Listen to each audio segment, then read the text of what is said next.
A few videos back, I introduced you to one of my favorite concepts in social sciences, and that was the idea of the imagined community by our buddy Benedict Anderson, right? And of course, this is an imagined community. Community is the root there, right? And we refer to this community as a nation. So this is an imagination that binds millions of people together in an imaginary thing called the nation.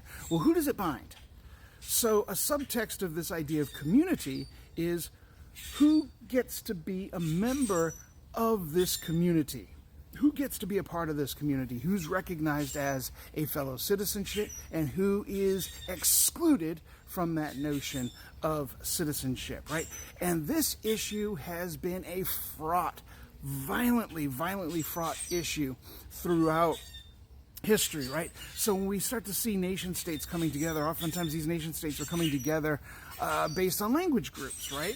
And there was ethnic conflict and there was racial conflict, but the biggest conflicts, at least at first, were religious conflicts, right? Where you genuflected and who you genuflected to was a really meaningful thing if you are to be considered a true citizen of the nation, right?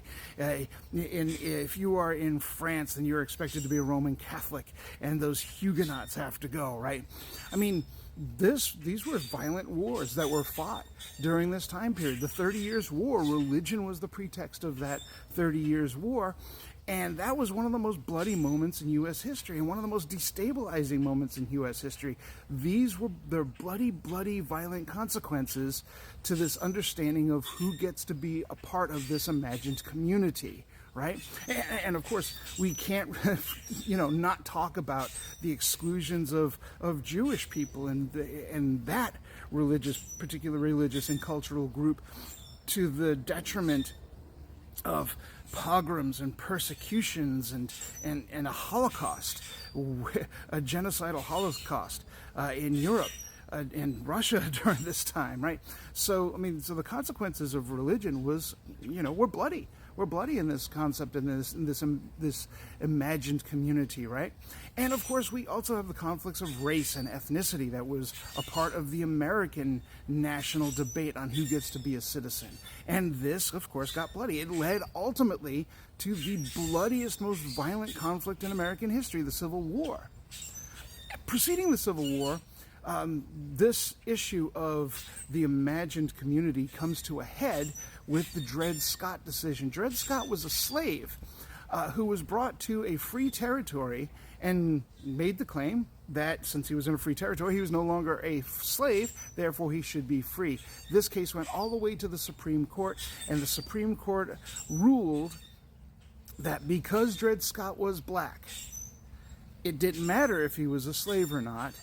He was not subject and granted the same rights and privileges as a white American. White Americans are the real Americans. They're the real members of this imagined community. And black people and African descended people are not. End of story, right? Well, it wasn't the end of story, right? The progressives of that time, after the Civil War, the progressives of that time, by the way, the progressives of that time were a coalition within the Republican Party. The progressives of that time, referred to as the radicals, they ended the debate because they added an amendment to the Constitution that said, if you are born in the United States, you're a citizen. You're a member of this community. You are a member of this imagined community. End of debate. End of debate, right? And then, of course, they also allowed for naturalization. And from an anthropological and sociological perspective, naturalization is simply a ritual that you perform to join a community, right? To join a national community. And this was laid out in the 14th Amendment. Problem solved. But it wasn't solved, was it? It wasn't solved. Because ever since that moment, there have been contests against this idea of birthright citizenship, right? From the conservative elements of our society. So if you take a look at Jim Crow, and if you take a look at the black codes, right? These are direct assaults against this idea of birthright citizenship. They may not say it, they may not talk about it, but it is, an attack against this idea that certain people within the country, whether they're born here or not, don't get to be members by virtue of some external exclusionary consequence, right? And this is what we have been trying to solve ever since Reconstruction, is to try to bind the community into this collective imagination of what constitutes an American. What constitutes an American is somebody who's born or loves this country so much that they want to become a citizen and are willing to go through the rituals necessary to become a citizen. They get to be included in the community, or they should be allowed to be included in the community. And now that very idea, that very underlying theme of birthright citizenship and the collective imagination of what constitutes a citizen is under attack, again, by conservative right-wing elements of our society.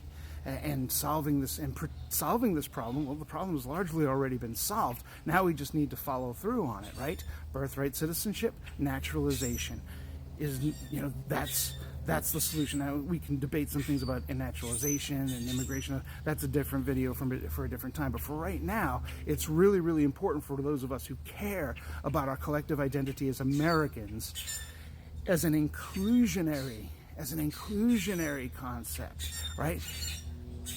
We are going to have to stand up for these notions and for these philosophies and these ideas.